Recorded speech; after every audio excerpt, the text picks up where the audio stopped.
Well, kind of last minute stand prep, and so Jen and I are just going out to work on one of our favorite stands we call the Ben, and we're adding a ladder stand, adding a new mock scrape, adding a new camera on it, and just getting it all together. So that's one of those things we're doing kind of late, but this is an area that we don't have any mature bucks at currently.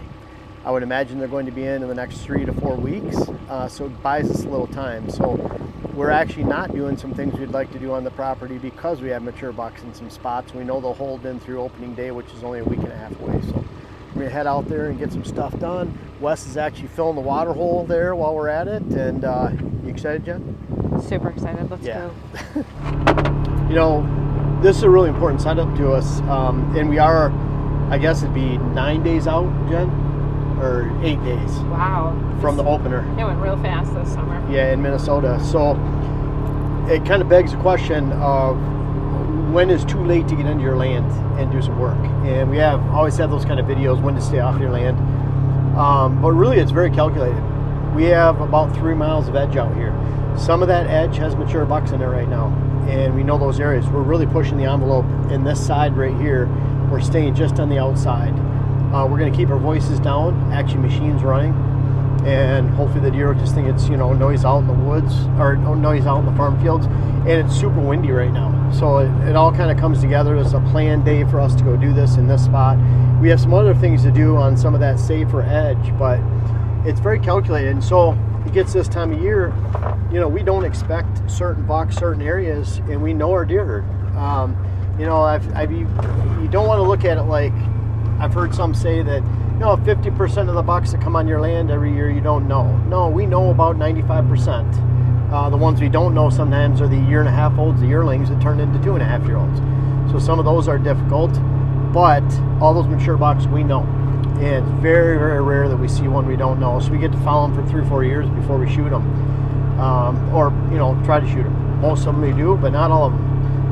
The point is that we know when these bucks are going to be on. We know when they're not. This is a safe time for a lot of those bucks that have yet to transition on the property. It's September 4th? 3rd right now. Yeah, the 3rd. So it's at September 3rd time frame. We'll have some that'll come in the 3rd week of September, early October. It's a period of time. And maybe they'll be there middle of October instead of the first week, but they'll be here around that point, and it's amazing how consistent they are. They haven't locked in. We can get out there right now, and so again, this is important to us. We're going to get it set up, and we'll show you what we're doing.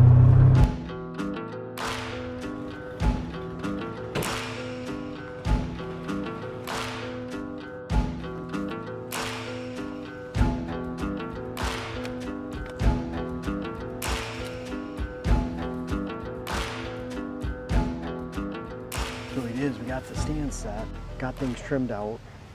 It's a fairly good pass-through area for the rut. Stand location, we get everything cleared out. I'm more concerned about those branches that we trimmed up close. We have our lifeline in there, bow hanger. We have a spot for a tethered platform on the back, so a cameraman can sit back here. Now what we're doing is make the scrape, and it's kind of like something we really debate on because I want it over this trail. There's a trail on there, and there's a trail that up there. So what I'm doing is, this is a fairly open area. I'm putting it in between all of them, basically, only a foot off this one. In order to do that, we're taking a paracord from one tree to the next. I don't like it necessarily hanging down from paracord. It's much more natural to be hanging down from branches, trees. So what we're doing is I put it over one branch, and then I'm wrapping it around another before we tie it off over on this side. What that's doing is, when a deer actually rubs it, when a buck is scraping under it, I don't know if you can hear that, it'll appear natural, branches, and so I like that when that line is in there, and that'll be the best. But most importantly, completely different view. We have a lot of bucks that go this way, and they don't go up to the water hole. So it's a completely different view than the water hole over 30 yards, even 30 yards away. So we're putting a different camera on this. We want to see if there are bucks that aren't going to the water hole, if they're more back here. It'll give us a clear picture of what's going on here. But at the same time, that stand is a little bit more out in the open than I'd like, but it's the best tree, best spot. There's nothing we can do about it. I'd rather have a small tree, a poor tree, and get a stand in than pick the biggest tree, the perfect tree, where you have the best cover. We find we only hunt in these stands 2 to 5 times a year. 5 times would be a lot. And so these deer are just passing through. They're not used to seeing people up there. We have a lot of cover on either side, so they get into the shooting window. We can actually draw back where they can't even see us because of the brush and cover. So I'd rather be a little open like that in a stand. We're not sitting looking at a bait pile, looking at a food plot here, anything that the deer would be sitting here looking around up in trees or hear us or could pick us off at any time. We're not over hunting these stands in any way. And so that mock scrape not only helps with a tree that might be a little bit more in the open, even though we're not hunting it that much, they're not used to it.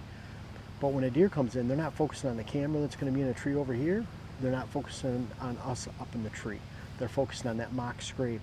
And that's really, it doesn't matter if it's for beginning hunters or highly experienced hunters. We love a mock scrape at every stand location because those bucks, when they come in, are literally focused right on that. So we're going to finish up here. We'll show you all how it came together. Wes has already put water in there. And we're doing this again on a really windy day. We're supposed to get rain, so perfect time to get in here, get out. We don't have anything right here. Again, this is great rut cruising time, maybe early October, end of September, but we're a month away from that. So we'll get this scrape up here and show you how that comes together, but get the camera set, but it's all coming together. Now we set this camera up uphill looking down. That's a lot easier. You have the slant of the hill like this, camera looking down, a lot better than slant going up like this, camera like this. You're only getting a shorter window. You have to put it really low and shoot uphill then. So by shooting it downhill, it's also keeping it out of the south. We're almost facing due south right here with the camera. It's facing downhill though, parallel to the ground, and that way we're not pointing it right towards the sun, getting a bunch of shadows. So we'll see how that goes off. I think it's going to be fine. But camera right here, and you come over here, you see the scrape and kind of west for reference there as far as how high the bottom of that scrape is. Cleared it out really good. Like I said, there's trails. They all kind of converge. This is a nice open area. And you see where I ended up tying that line around that branch to give it a lot more of a realistic look. You see that branch moving around pretty good up there. You know, it's not just a cord hanging from a cord, so I really like that. And then stand in the background right here is perfect. It's a big red oak. So we have the oaks, have oaks behind it, not really skylit, and then a lot of movement in between. The water hole there. Now normally we put a scrape right next to the water hole within 10-15 feet. But because this convergence of trails, there's actually some that come from the bottom over here. A lot of those go to the water hole, but we've had bucks that just cruise right through back here. So we moved the stand about 10 yards closer. Water hole's about a 20-yard shot straight in front. Got some big trunks if they come from that way to draw back on. So I know the stand from this side seems a little bit out in the open, but it's not because you have so much back cover. And that's really more important. And we have cover on both sides so we can actually draw back, move around a little bit before the doe or before the buck comes into frame or deer or whatever we shoot here. So kind of in the middle of all the trails, camera set up, water hole over there. And I'm kind of curious what we're going to see. What do you think, Jen? Hopefully a big buck. As far as, do you think we're going to see more pictures on the water hole or here? Ooh. You know, if they're coming from this way, they're going to hit that scrape on the way to water and vice versa. So I think we'll see a lot of the same deer. However, if we have deer come behind you, they may not hit this scrape down here and they might just go to the water hole. So either or, doesn't really... You could probably say a horse apiece. Yeah. I think when we're getting down in here, it's getting a lot more interior the further we go. The field edge is up behind the stand. You can see it up there. I'd say it's about 70, 80 yards away, then switchgrass, then big food plot.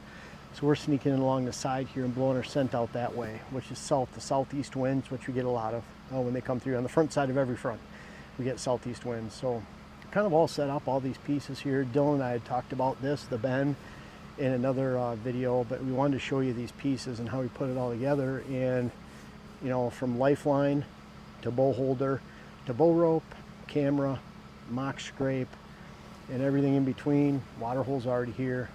Then we're all set up. So this is kind of, let's get out of here.